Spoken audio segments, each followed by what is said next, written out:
Dr. Martin Lloyd Jones, you are an evangelical preacher, and it's your wish to bring people back to the biblical truth about man.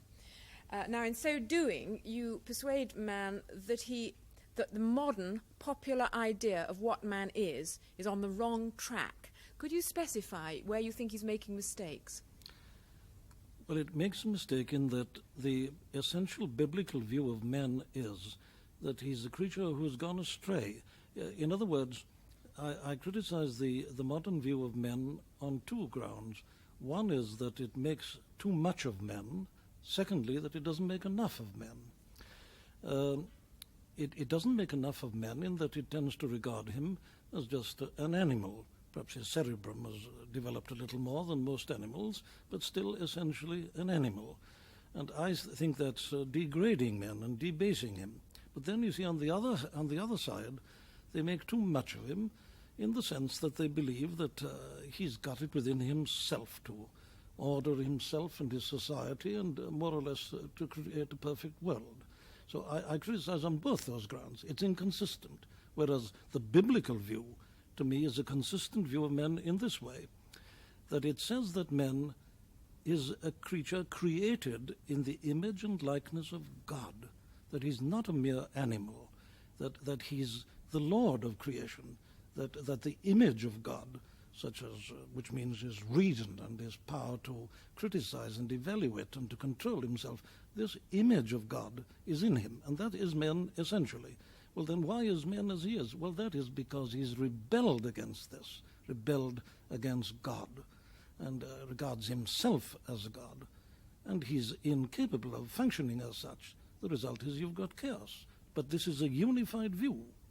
Can we take then some of the elements that you find wrong with the modern image of man? Now, you say that he's treated as less than man, but in respect of his animal instincts and the research that has been done into man as the naked ape, the victim of environment and heredity. Now, you cannot presumably quarrel with the actual facts that have been scientifically ascertained about this.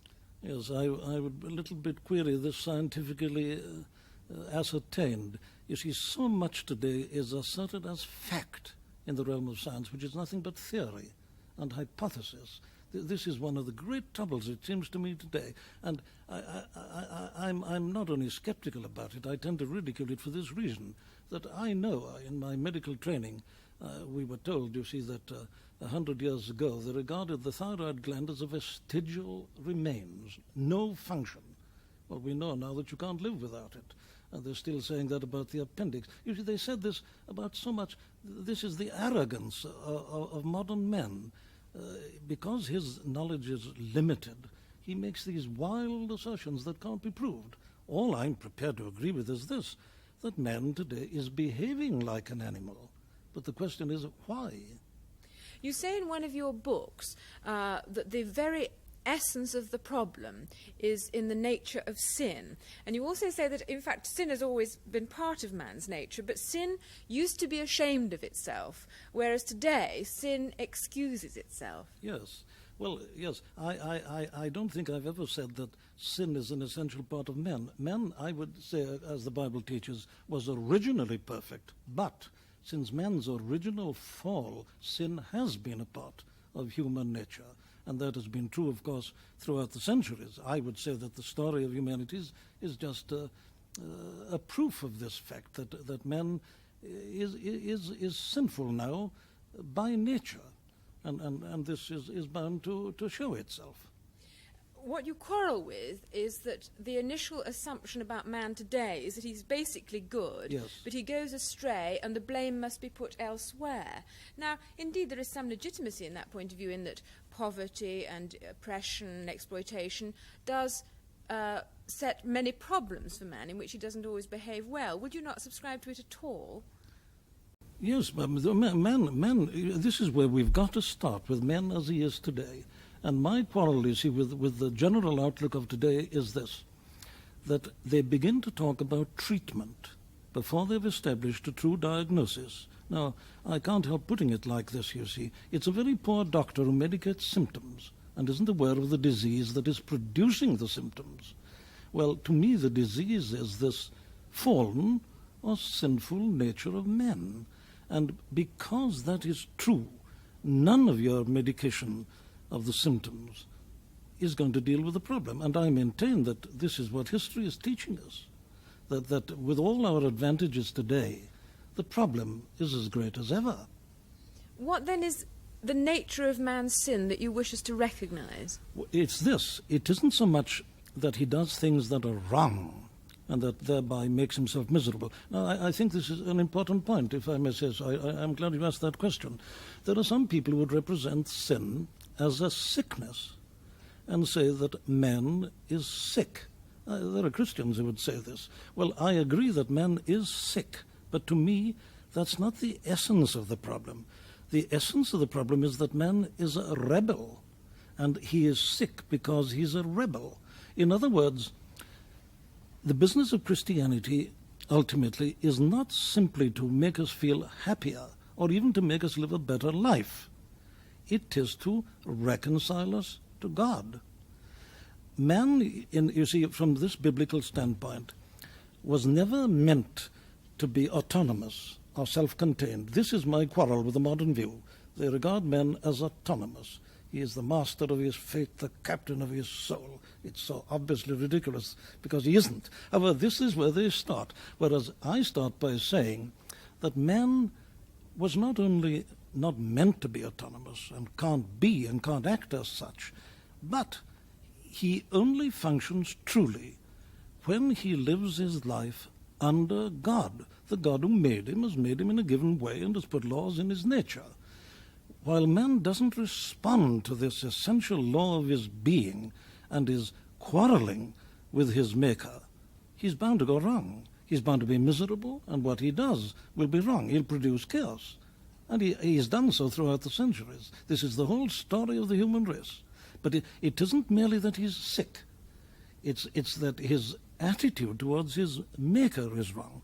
Now, the Apostle Peter, for instance, puts it in a phrase like this, that Christ came into the world to bring us to God. That's why Christianity must never be thought of as a sort of cult, which heals your body, enables you to sleep at night and to stop worrying and all. Now, that's to turn it into a cult. The real object is to bring men to his true position, which is that he's in communion with his Maker and is living to the glory of his Maker. Now, there's a very well-known definition of this. The Scottish Confession of Faith, the Presbyterian Confession of Faith, known as the Westminster Confession of Faith, they produced a shorter catechism. And the first question in that is about man. What is the chief end of man? And this is the answer. The chief end of men is to glorify God and to enjoy him forever. But you see the order. You glorify God. Or let me put it in another way to you. A clever fellow, a lawyer, one day tackled Jesus Christ and said, which is the first and the greatest commandment of the law? You see, they were dealing with about 613 commandments, and they were arguing as to which was the greatest. Well, that fellow had a great shock when Christ answered him. He said, thou shalt love the Lord thy God with all thy heart and all thy soul and all thy mind and all thy strength. That is the first and the chiefest commandment. The second is like unto it. Thou shalt love thy neighbor as thyself. Now today, people start with the second and forget the first. You know, this point of view is obviously held with great conviction by you, but I would have thought it brought you into conflict not only with people who don't subscribe to the Christian religion, but to many other Christians too. Well, of course it does. I'm sorry about this. This is something I deeply regret. But this isn't the first time, you know, that minorities have been right. And in any case, we don't decide this kind of question by counting heads. I know nothing about these things, primarily, apart from what I find in the Bible. But I maintain that the story of the human race and the story of civilization is a proof of the truth of the Bible. But what I would suggest is that whereas they would tolerate your point of view as a rather different and divergent view of Christianity, you are unprepared to tolerate their view as a possible version of the truth. Is that right? I am, of course I am. And I say, of course, quite deliberately, for this reason, that Christianity is a very exclusive and dogmatic faith. Take the Apostle Paul, for instance, writing. He says, though we or an angel from heaven preach any other gospel unto you than that which we have preached unto you, let him be accursed. He puts it like that. Now, you may say that's the arrogance of Paul. I say no. This man has been given his message. He received it by revelation. It isn't his point of view.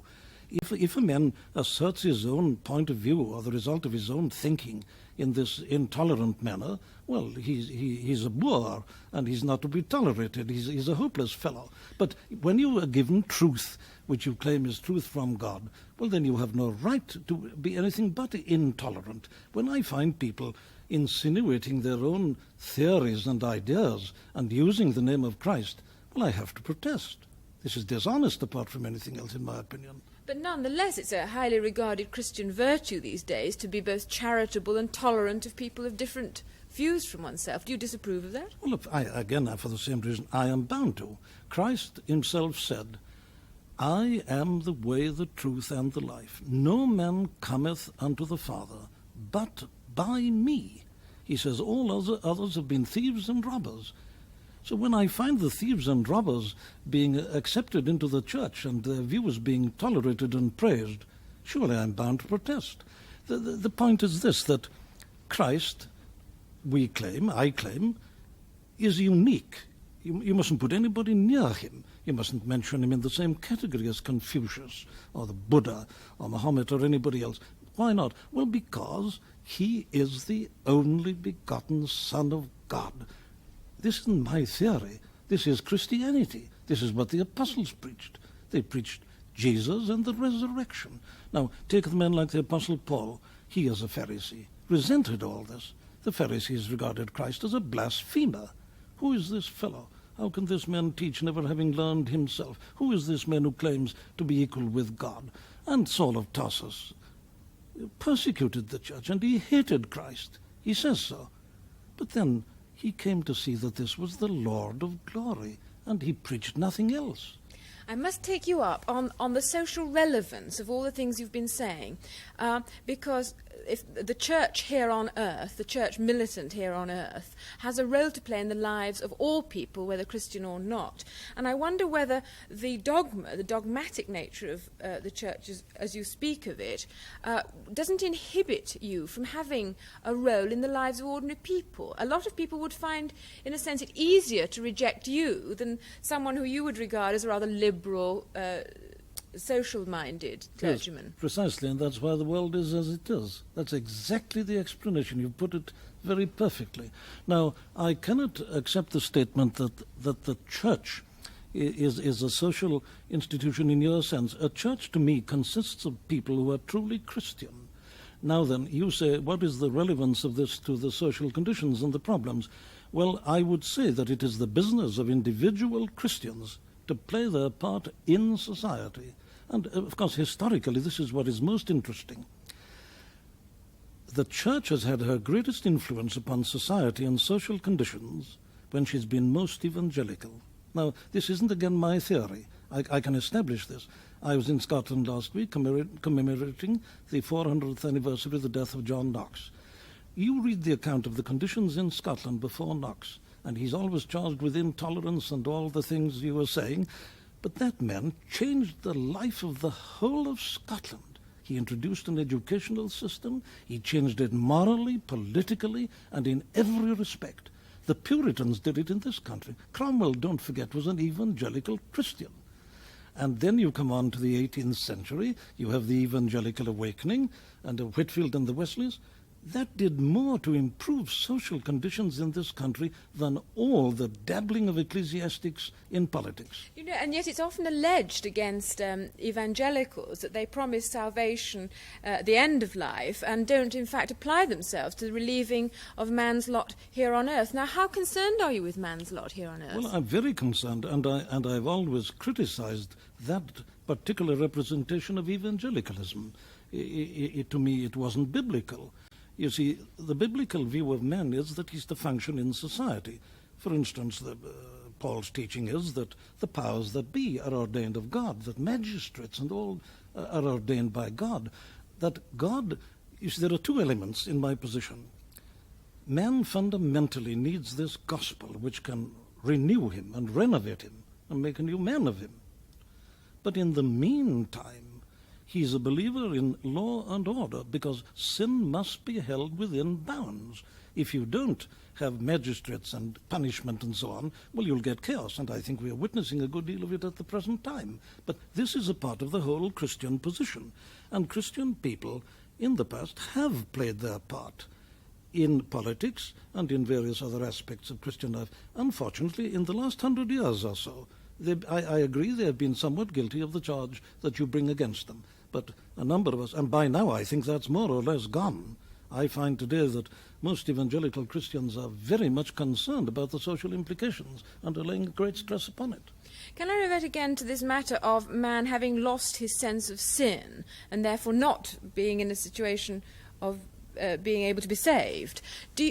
I would say a great many people now feel that matters of sin are less than their immediate concern.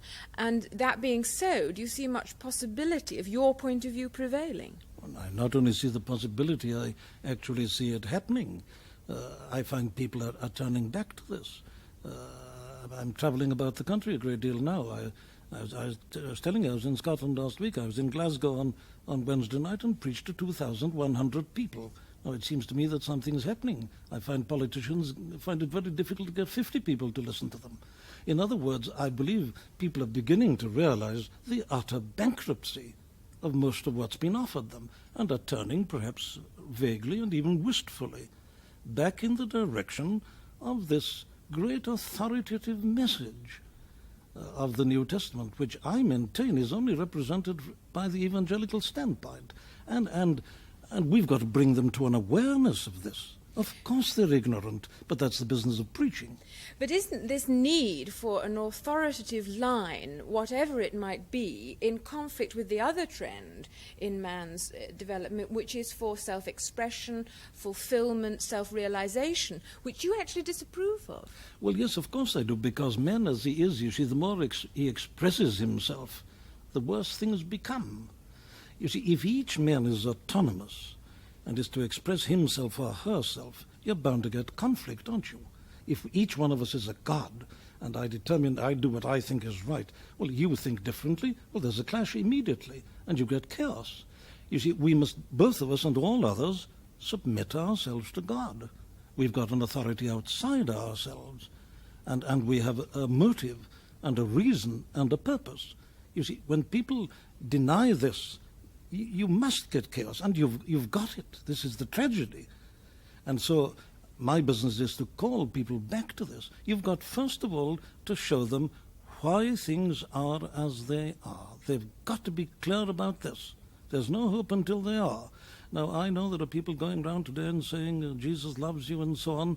Well, if I were a man on the street, I'd say, well, what about it? Who is your Jesus? I don't want him. I've got a car, I've got a refrigerator, I've got a television set. What are you bothering about? I'm not interested. Well, that is my reply to that. You see, the Old Testament is the law. And as Paul puts it, the law was our schoolmaster to bring us to Christ, to show us our need. Now, when people confront the Ten Commandments, there they see their failure. And it's only when they realize this truly, they'll see their failure, and it's only people who see their failure who are ready to listen to the offer of salvation. Dr. Martin Lloyd Jones, thank you very much.